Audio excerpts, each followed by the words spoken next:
which is the bigger issue? Is it the outfield and the offensive inconsistencies, or is it the bullpen?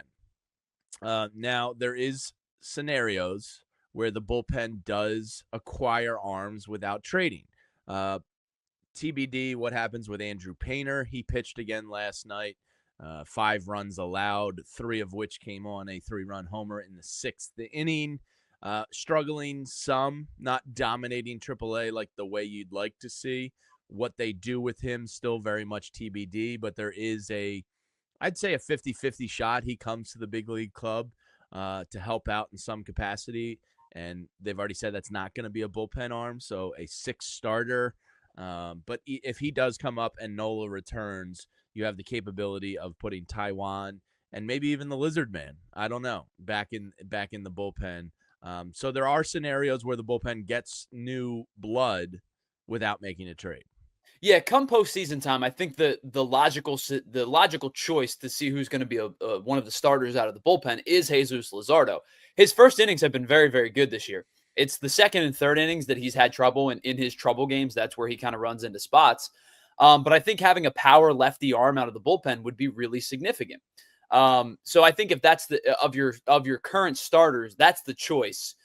Because I'm not moving Sanchez, he's been excellent. I'm not moving Suarez, he's been excellent. And of course, Zach Wheeler is starting game 1. So I think that's your logical choice out of the starting rotation. The Painter thing is interesting because I think we've talked plenty about, could Andrew Painter be in that David Price type of role, the 2007 and 2008 David Price type of role with the Tampa Bay Rays. And I think that is something that a lot of fans would clamor for. I know I've talked to Pat Egan about it. I've talked to you about it. It's something that I'm interested in. The Phillies seem like they have zero interest in Andrew Painter pitching out of the bullpen this year. And I don't know if I don't want to say it feels short-sighted because I don't want to stunt the kid's growth, but it certainly feels this season like it's a little bit short-sighted because I do think he can help the bullpen in a power arm type of spot, down the stretch. It's an all-hands-on-deck situation when you have a World Series capable roster that has flaws. You have an offseason to reset your mind and your arm, and we're talking about 2 months here. He is on an innings limit. I believe they said 120 max at the beginning of the year. I think he's at 60-something right now. So, do I want to use him every third day out of the pen, or do I want to use him every 6th or 7th day as a starter that's going to give you 4 to 5 innings? I selfishly would probably rather use him in the pen. Well, and I think the thing is, too, if he is going to come up and be a starter, he's throwing, you're right, about 4 or 5 innings, and then you're still turning to your bullpen for the final 15 or 18 outs. And so I'm curious as to, what the thought process would be in terms of, why they wouldn't trust him. And I'm not asking for high leverage. If he's a middle reliever, that's, to me, and I know a lot of people are getting frustrated with the numbers in AAA. Last night, he gave up the 5 earned runs, like you said. All 5 of them came off of the long ball. He gave up the 3-run home run, and then I don't know if it was 2 solos or a 2-run home run, but I believe it was 2 solos. All 5 of them came off the long ball, and so I don't want to sit here and chalk it up to 3 bad pitches. Sure, his numbers aren't eye popping to you in AAA, but for a guy like that who has been the guy that you're expecting him to be, I don't have any issue if you allow him to come in and get his feet wet in the major league level and do it out of the bullpen. It's not like you're going to break this kid mentally. No, I think if you sit here and say, hey, man. I think he works with a mental strength coach, a conditioning wellness coach. So this kid's got it together between the ears. If you're looking for another 30 innings at the major league level, I would prefer to spread those 30 innings out over 20 appearances than as opposed to 6 appearances. Because starting pitching is great. I mean, we're watching one of the best Phillies rotations ever. Right. A plethora of starting pitching. I think it makes sense. They're not going to do it. And I don't know if that's – I don't know if that's going to be – if that's, like I said, if that's short-sighted or not. But it seems like most logical fans are thinking this way. Yeah. So, gun to your head, for lack of a better analogy there. If you had to make one move where you can push in, are you bringing a bullpen arm to this team, or are you bringing some kind of outfield? Because there's 2 names Matt Gelb mentioned yesterday. We'll get into them in one in each category. Both pretty good names. Claude already mentioned one of them in the chat here. If you have to push in for one move, what are you doing? I think it's the outfield.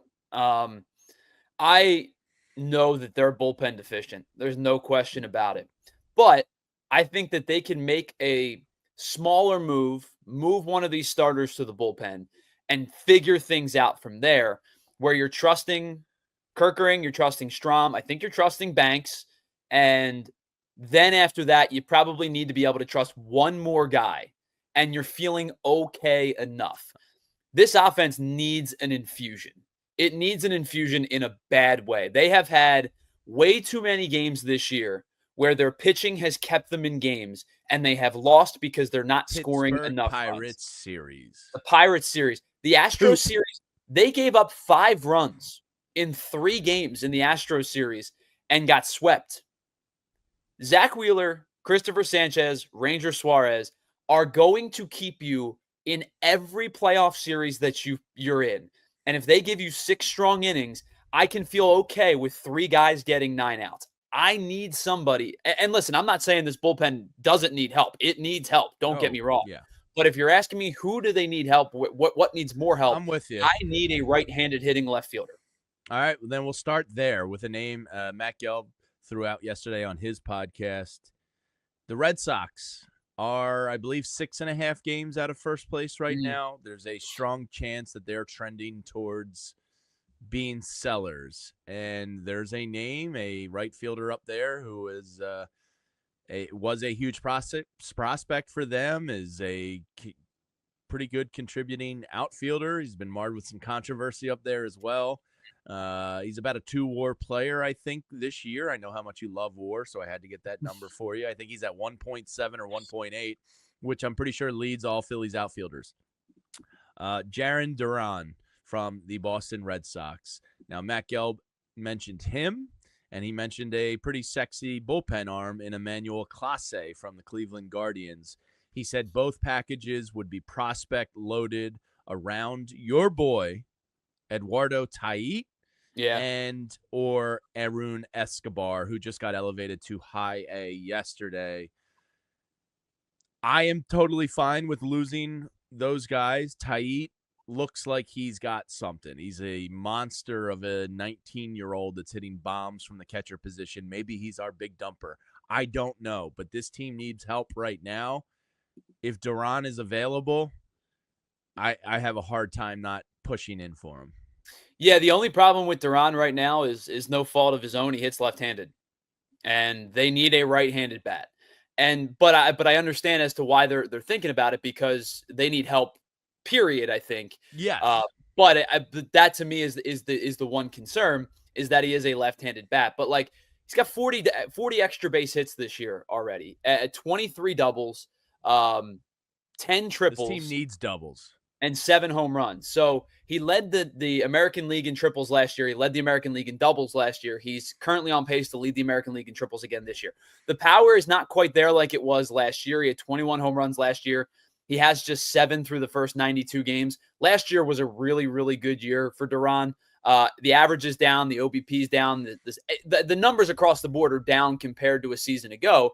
But he's still having a fine enough year that I think there's going to be consideration for playoff caliber teams that would want to make this move. He's on pace to strike out about 160 times for the second consecutive year. He's at 99 through 92 games. So he's about a strikeout per game, a little bit more strikeout per game type of guy. There's no question about it. Duran will help a playoff team down the stretch.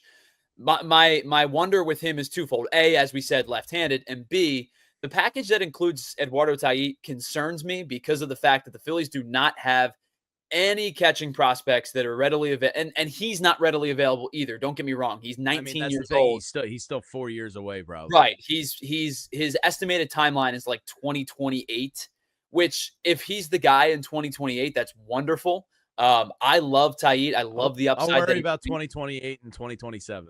I totally understand it. I get, and you know me, I am a proven over prospect guy all the time. I put out a video a couple days ago saying that there are 3 prospects that I would not want to move, and he's one of them. So I would be like, the right trade package would have to come around for me to want to move Tait. And as much as I think Duran would be helpful, him being left-handed, him having a little bit of a dip in power, it's not that concerning.